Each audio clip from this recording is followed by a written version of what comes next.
California horror fires burn on, 40 dead in 1 week. Santa Rosa, Reuters. Authorities hope weaker winds will help more than 10,000 firefighters battle the deadliest blazes in California history, which have killed at least 40 people and destroyed thousands of structures in one of the state's worst natural disasters in years. Fast-moving fires spread by shifting winds forced thousands more to evacuate their homes on Saturday as the death toll over the week rose to 40, with hundreds missing. More than 10,000 firefighters supported by air tankers and helicopters battled 16 major wildfires in areas north of San Francisco that have consumed nearly 214,000 acres, 86,000 hectares, or roughly 334 square miles, 865 square kilometers, an area larger than New York City.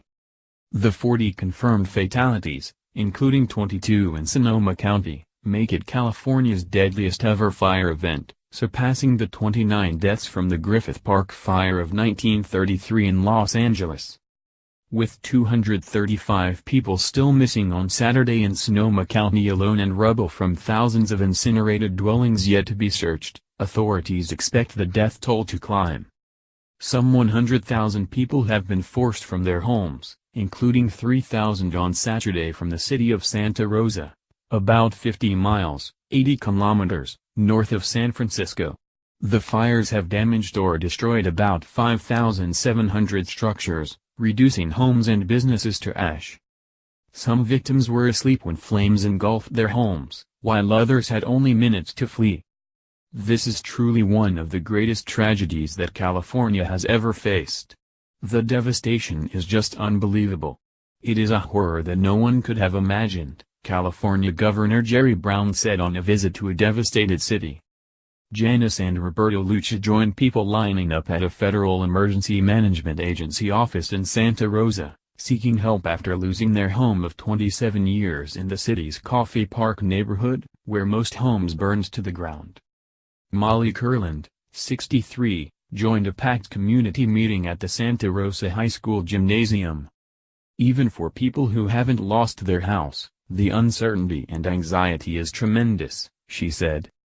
But there were heroic stories as well. Teenaged twins woke their parents on Sunday night to find fire engulfing the landscape. The persistent alarms from Benjamin Lasker, 16, gave the family time to escape the conflagration with little more than the clothes on their backs. Benjamin and his twin sister, Natalie, went on to awaken another 8 families in their Fountain Grove neighborhood in Santa Rosa, pounding on doors, yelling fire, and shining lights in windows. They asked permission to wake people up, Howard Lasker told Reuters, adding, "I gave it to them." There were some glimmers of hope as winds weakened and firefighters made progress with blazes such as the Cascade Fire, about 80 miles northeast of Santa Rosa, which was nearly 10,000 acres and 87% contained on Saturday, CAL FIRE said.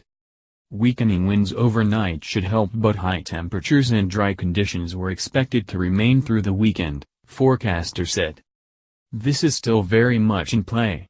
The danger is still very present, said U.S. Senator Kamala Harris, a Democrat from California who accompanied Brown. At least a dozen Napa Valley and Sonoma County wineries were damaged or destroyed, throwing the state's wine industry and related tourism into disarray. For the picturesque Napa Valley town of Calistoga, now evacuated, the winds were a double-edged sword. The town was spared by hazardous winds when they shifted, but Mayor Chris Canning warned a resurgence could pose a new threat. Fire officials said the Tubbs Fire, between Calistoga and Santa Rosa, was about 44% contained, while another in wine country, the Atlas Fire, was at 45%. But the Nuns Fire west of Napa was only 10% contained. Firefighters from Oregon, Washington, Arizona, Colorado, Nevada and Utah are helping battle the blazes. Aircraft have dropped more than 2 million gallons, 7.6 million liters, of fire retardant. CAL FIRE estimated the fires would be contained by October 20.